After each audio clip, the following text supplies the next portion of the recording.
भाजप राज्यव्यापी अधिवेशनाचा अखेरचा दिवस। आज केंद्रीय गृहमंत्री अमित शहा करणार मार्गदर्शन। राष्ट्रीय अध्यक्ष नड्डांची सुद्धा आज उपस्थिती। व्यासपीठावरती संविधानाची प्रत।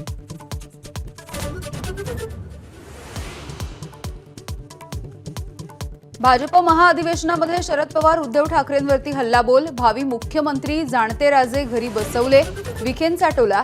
तर संपवण्याची भाषा करणाऱ्या ठाकरेंचं भाषण विसरू शकत नाही, शेलार यांची टीका। स्थानिक स्वराज्य संस्थांच्या निवडणुकीच्या नंतरच भाजप भाकरी फिरवणार। मनपा निवडणुका बावनकुळेंच्या अध्यक्षतेमध्ये, तोवर रवींद्र चव्हाण कार्यकारी अध्यक्षपदी।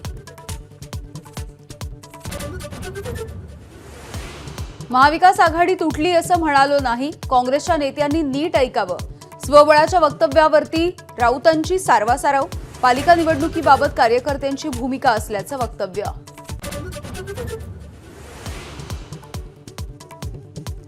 वाल्मिक कराडचा पिस्तूल परवाना रद्द, तर बीड जिल्ह्यामधले 300 पिस्तूल परवाने सुद्धा रद्द करण्यात आल्याची माहिती। विष्णू चाटेचा मोबाईल अजूनही सीआयडीकडून हस्तगत नाही। चाटेने मोबाईल नाशिकमध्ये फेकल्याची माहिती। मोबाईलबाबत केस कोर्टाकडूनही सीआयडीला सवाल। राखेची वाहतूक करणाऱ्या टिप्परच्या धडकेमध्ये विद्यमान सरपंचाचा मृत्यू। परळीच्या मिरवट फाट्याजवळ अपघात। सौंदाणा गावचे विद्यमान सरपंच अभिमन्यू क्षीरसागर यांचा जागीच मृत्यू। विशाळगडावरील होणाऱ्या उरुसाला पुरातत्व विभागानं परवानगी नाकारली।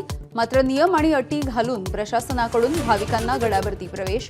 सुजात आंबेडकर दुपारी विशाळगडावर।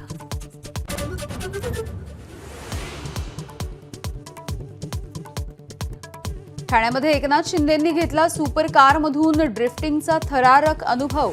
उद्योगपती गौतम सिंघानी यांनी केलं ड्रायव्हिंग।